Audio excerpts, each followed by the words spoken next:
It was a world of unrelenting peril and quiet miracles, where the skies hung heavy with the promise of storm, and the earth whispered secrets of long-forgotten days. You walked the narrow streets of a city that lay in the shadow of greater things, of portals, dungeons, and the hunters who braved them. The cobblestones beneath your boots were slick with the residue of rain, their cracks filled with weeds that clung stubbornly to life. You were not yet one of them, the hunters whose names were murmured in awe or dread. But something stirred within you, a faint ember waiting for the breath of destiny. The city hummed with a peculiar energy, its heartbeat tied to the rhythmic thrum of magical gates that opened and closed without warning. Merchants hawked wares that promised protection or power, their cries mingling with the distant roar of traffic. Overhead, the gray clouds parted briefly, allowing a shaft of golden sunlight to pierce the gloom. It was in this fleeting light that you first saw him, Sung Jinwoo. He moved like a shadow-given form, his expression unreadable, his steps purposeful. His gaze swept past you, but for the briefest of moments, his eyes locked with yours.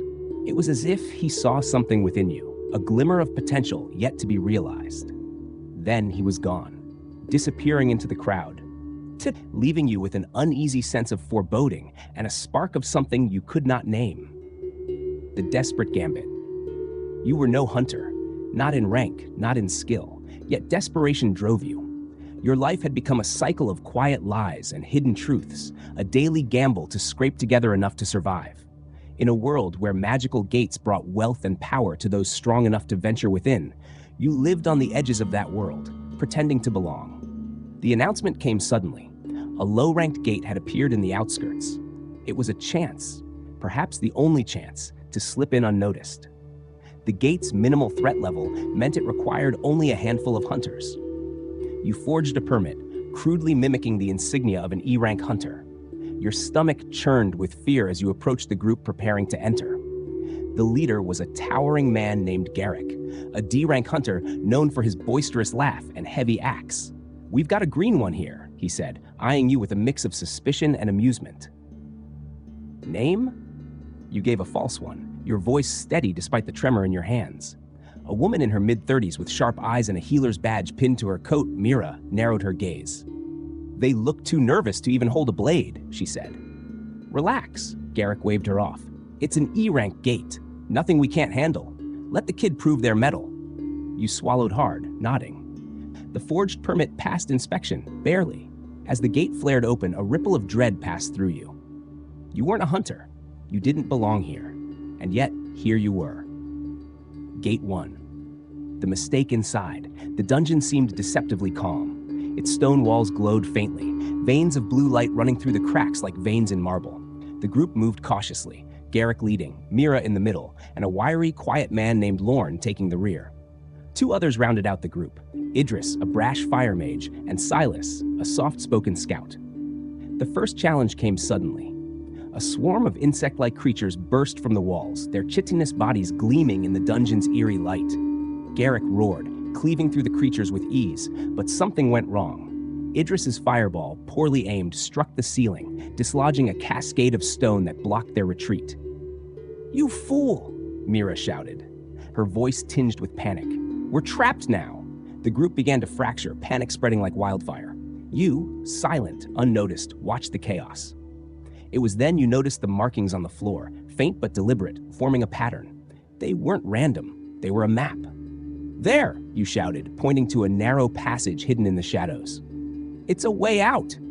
Garrick looked at you, surprised but hopeful. "You sure?" "Yes," you said, though you weren't entirely certain. It was enough. The group rallied, following your lead. The passage was narrow and suffocating, but it opened into another chamber, free of the swarm. Garrick clapped you on the shoulder. "Good eye, rookie." You forced a smile, the weight of your deception growing heavier. They trusted you now, and that trust felt like a blade pressed against your throat. Gate 3, the trial. The third gate loomed larger, darker. The air itself seemed heavier, pressing against your skin like an unseen force. Garrick, Mira, and Lorne were still with you, but the others had not survived the previous trials. Idris fell to his own recklessness. Silas disappeared into the shadows, his fate unknown. "This one feels wrong," Mira murmured, her voice tight. "We'll get through," Garrick said, though his confidence wavered. "We always do." The gate opened, revealing a vast chamber bathed in crimson light. At its center stood a towering figure, clad in armor that seemed forged from living flame. It held a great sword, its edge dripping molten metal. Around it, smaller figures prowled, their eyes burning like coals. "This isn't an E-rank boss," Lorne said, his voice barely audible. "We've been misled." The battle began, chaos and desperation entwined. Garrick charged the armored figure, his axe ringing against its fiery blade. Mira cast barriers and healing spells, her magic a lifeline. You fought to keep up, your blade clumsy, but driven by sheer will. The smaller creatures swarmed, their claws raking through armor and flesh. One by one, your companions fell. Lorne was dragged into the darkness, his screams cutting through the cacophony. Garrick held the line, shouting for you and Mira to run. But there was no escape. The gate had sealed itself behind you. In the end, only you and Mira stood, battered and bleeding. The armored figure turned its gaze upon you, its sword rising. You raised your blade, knowing it was futile.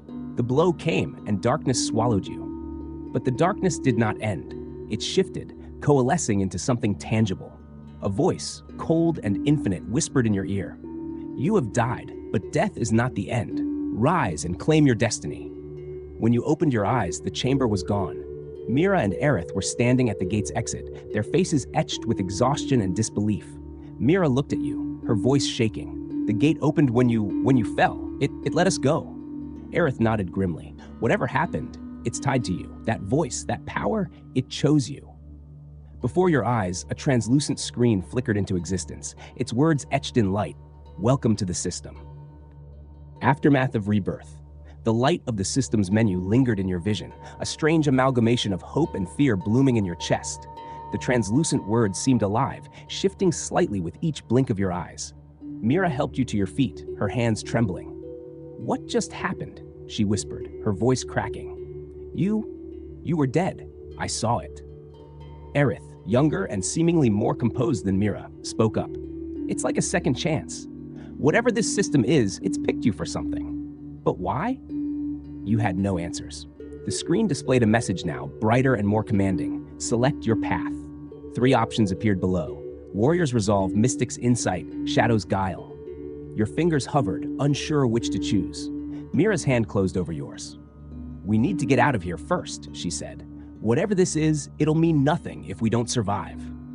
Aerith nodded, drawing a short sword from his side. "The gate reopened after you fell. Let's move." You looked back at the chamber where the others had fallen. Garrick's axe lay in a pool of molten slag, his laughter now just a memory. Mira tugged at your arm, pulling you toward the faint glow of the exit. As you stepped through, the system's screen remained in your peripheral vision, a silent reminder of the path you had yet to choose. You emerged into the night, the cool air biting at your skin. The city lights in the distance felt like a dream, a world away from the horrors of the gate. But something had changed. The system's influence lingered, a faint hum in your veins, and the bond between you and Aerith felt forged in fire. You had entered the gate as a liar and an imposter. You emerged something else entirely. The journey had only just begun.